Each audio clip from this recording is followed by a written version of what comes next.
Hello, my friends. I welcome you to another episode of Adhitya Talks. And today we're going to interview Miss Rupa Patil. She is joining us from Bangalore, from India, and she's going to share a lot of wisdom. And she's going to tell us what she's going to clear a lot of fog in our mind related to leadership. What is leadership and how you can become a leader in the next 1 year, 10 days, or something like that. Welcome to the show, ma'am, and I hope we can learn a lot from you today. Viewers, stay tuned till the end. Uh, Thank you. Welcome to the show, ma'am. Hey Aditya, thank you very much for calling me to your show.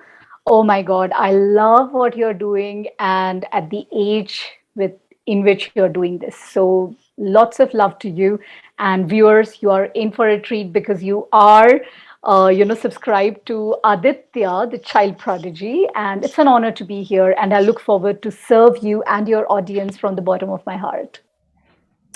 Thank you, ma'am. It's a pleasure to interview you too. So, with this, let's begin the interview. For the benefit of our viewers, can you share some background story of you so that our viewers can understand you a little bit more? Sure. Thank you for asking that. So, my name is Rupa Patil, and I'm born and brought up in Bombay, India. And yes, I've moved to Bangalore, but in between, so many things happened. And specifically because I understand that Aditya's viewers are also going to be young prodigies and youngsters like himself. So, there is a very important message that I would like to, rather than sharing the story, I would say story plus the message. So, growing up as a child in a school, I don't want to get into details. However, it was not the most delightful experience. My school teachers and my school days are the experiences that I would not want to revisit anytime during my life. And what happened as a result of that is it took a major hit on my self confidence. And if there are kids who are listening, who have tuned into this show, I would say let the world challenge your wisdom, let the world challenge your IQ, let the world challenge your height, weight, whatever, but let them not. Do not give them the permission to challenge your self confidence. So, for me, that is what I learned during my early school years. And yes, it took a lot of time, not only years, but decades to preserve and re establish my self confidence. And only after that is where I have seen the actual growth in my life. So that is the biggest message that I would like to kick off this show with, that do not let anyone's opinion of you become your reality. Is that okay, Aditya? Yes, ma'am. Thank you for sharing that. And from my side, my viewers, simple. You don't care like what people say to you. Of course, you grow when you face challenges in life, and when you so if you the more challenges you face in your life, the better it is. Don't be disheartened by that, and of course, never let another person challenge your confidence. Thank you, ma'am, for such an interesting piece of wisdom. And let's move on to the next Welcome. question. Ma'am, over 20 years, you have amassed a lot of great experiences and learnings, and you have made great relationships and done a lot of great work in your field. How did you get into leadership from the beginning of your career to now? How did you get to this point? What a lovely question, Aditya. What a lovely question about leadership. In fact, even before I could answer this question, I want to read out a quote by Warren Bennis. He is an American scholar and an organizational consultant and an author. And this quote has a beautiful connotation, answer, and inspiration. So let me read out. So I'm going to actually fix my eyes on the quote. So please bear with me. And this quote goes something like this: no leader sets out to be a leader. People set out to live their lives, expressing themselves fully. When that expression is of value, they become leaders. So the point is not to become a leader. The point is to become yourself, to use yourself completely, all your skills, all your gifts, and your energies. In order to make your vision manifest, you must withhold nothing. You must, in some, become the person you start out to be and enjoy the process of becoming. That is what Warren Bennis said. And I relate to this quote so much because this is exactly how I started my leadership journey long before I could even be titled as leader. Because I truly believe that leadership is not a title, it's an attitude, it's a state of mind. And it literally started when I decided early on, I think it was when I was in grade 10. That is when I decided that I need to lead myself first. I need to show myself the right direction, the and the right time at the right time. So leading myself was my first leadership role. Of course, from that point onwards, I went on. I juggled multiple jobs. I also self-sponsored my education. I went on and joined corporates. Officially became a corporate leader, managing multiple teams across multiple geographies. Later on, I became a business leader, managing. Today, I'm managing multiple businesses. One is an offline business, Weekend Nuts, and second one is an online business wherein I have served people from over 16 countries so far. But I believe that my journey as a leader has still just begun. But that is what I feel about leadership. For leadership, nobody needs a title. It's just an attitude. It's just a frame of mind. Yes, ma'am. I also agree with that totally. Leadership is a frame of mind. But with that in mind, so you, ma'am, has done like two startups, my viewers, and like one of them is Weekend Nuts, and one of them is a leadership community, a leadership club. And you can check both of these out in the description below, and you can just check out the website of Weekend Nuts and the second one as well. So, ma'am, being a woman, what obstacles or difficulties did you face, and was it an easy journey relatively or difficult? Hmm. So no obstacle is easy ever, whether it is a small obstacle or a big one. And specific to women, any working woman, I would say the biggest challenge that we face is managing work, life, and personal sanctity, I would say. So especially I am a mom, so more than any other role, that role which I'm very very cautious about is managing the role as a mother, so taking care of my kid, being there with him as much as possible while managing my multiple businesses and my personal life. So I believe this juggling of multiple responsibilities. Yes, I have to take care of home, and when COVID strikes and there are no house help, and nobody to take care of, I don that role of I'm a teacher, I am a cook, I'm a maid, I am doing everything at home, and I'm running multiple businesses. So I believe that is a challenge. I wouldn't really say an obstacle, but yes, a challenge which I do still struggle with, but I have figured out ways like effective time management and task management to take care of managing this work life balance, if that makes sense, Aditya. Well, that is interesting. So basically, a lot of people just like face a lot of women throughout the world, like who face problems, like just say women are not allowed and something like that. That is a very big misconception. It depends on you. Once again, as I said before, it depends on you. If you don't want to, if you want to do it, you can do it at with regardless of your gender, age, or where you're born. It's just simple. Exactly. If you want to do it, you can do it. It's just a matter. It, as they say, where there is a will, there's a way. So over to the next Beautiful. question. What is heart-centered leadership? Why should anyone bother like to this, and does it bring a change to the original term leadership? Oh, lovely question. And for that, I would say think of heart centered leadership as the cherry on top of the icing of leadership. Think of leadership as a beautiful cake which is ready to eat.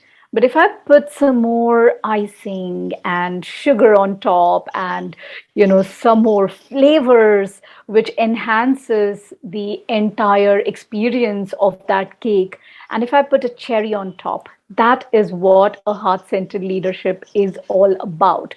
And to answer that more specifically, while leadership is, there are so many different perspectives on leadership, and in many countries, when somebody thinks about a leader, a political leader, or let's say a business leader, a successful business leader, that is that is certainly related to a lot of courage, to a lot of bravery, but that is not necessarily related to heart. And as a result, what happens, Aditya, is, when I was growing up as a child and when I showed my interest in starting a business, I was told by so many people around me that saying, oh, you know what? To run a business successfully, you need to do a lot of things that you're not very comfortable with.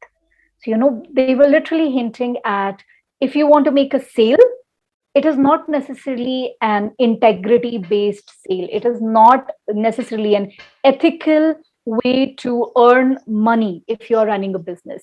And same thing goes with a political leadership, for instance. So, if tomorrow, Aditya, like you are a celebrity, you have your own listeners, but tomorrow if you decide, once you turn 18 and 21, once you decide that, hey, you know what, I really want to be in a leadership role, and for that I need to contest for elections, immediately some of your viewers are going to say, oh, Aditya, so you have a political agenda in mind. That's not a really nice thing for a leader.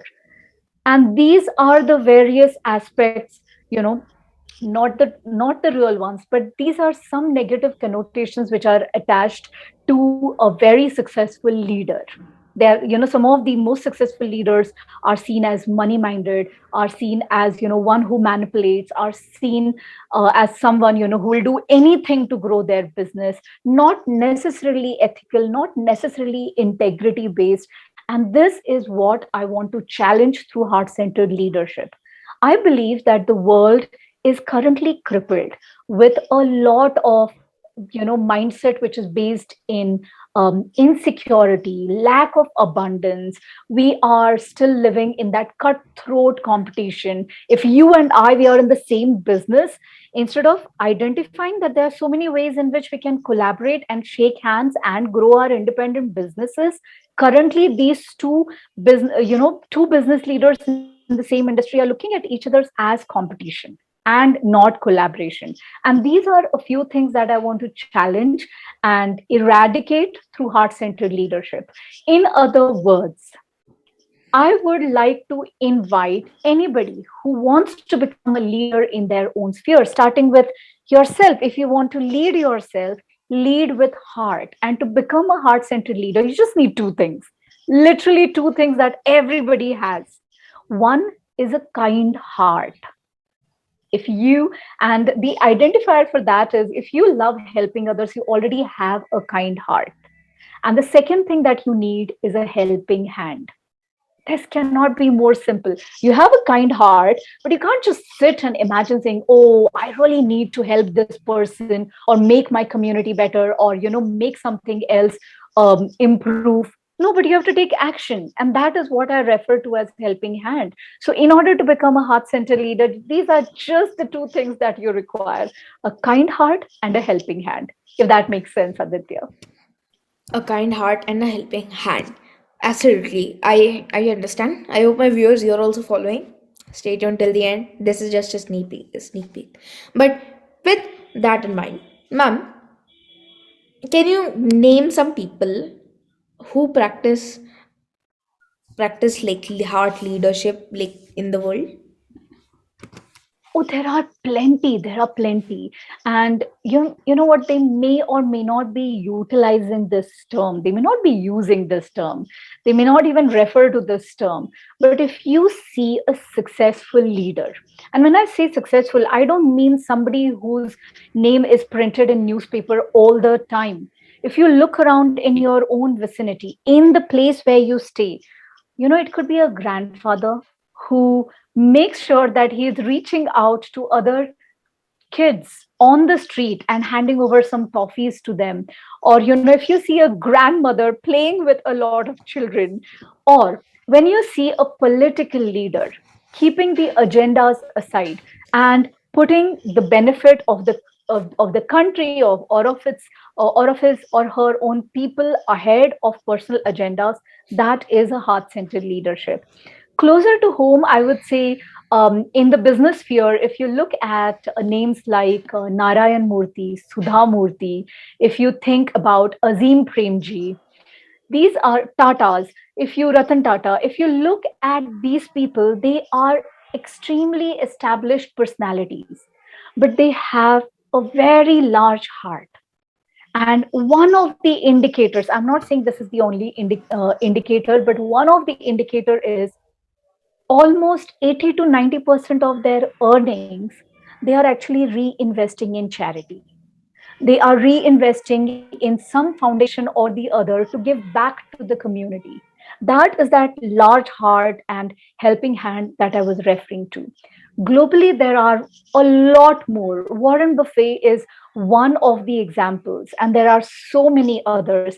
Previously, long before you and I we were born, we had so many people like Henry Ford and Thomas Edison and Martin Luther King, Nelson Mandela.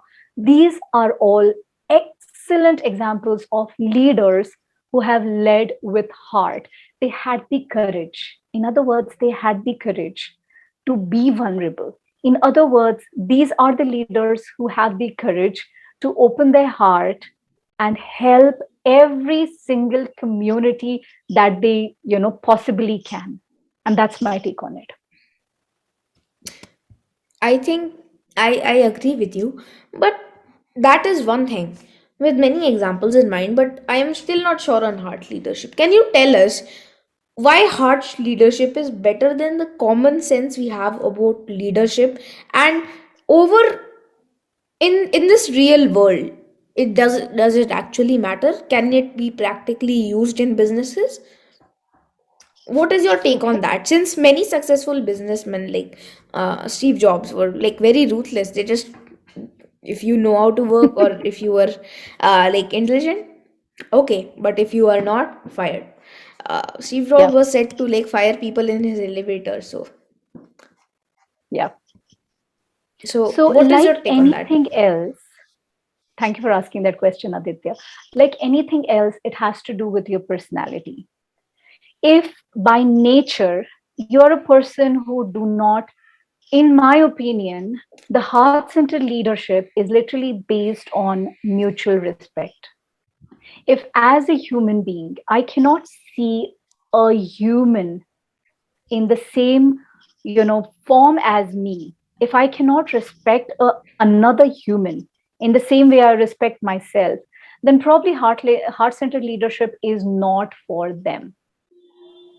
But whether it is in a corporate world or in a business world, if and even if it is not in a corporate or business world, in your own individual life, if you can look at somebody and see the goodness in them, and if you can commit not only to enhance the goodness in you, but also to make the opposite person their best version, that's it. That is a heart centered leadership.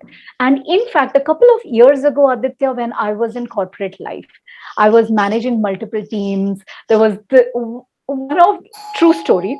One of the episodes was I was managing a team, a large team of engineers, really wise, intelligent techies who have done their engineering, who have done their MBA.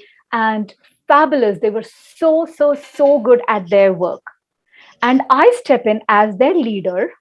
Okay. I am an engineer. I'm not an MBA. Okay.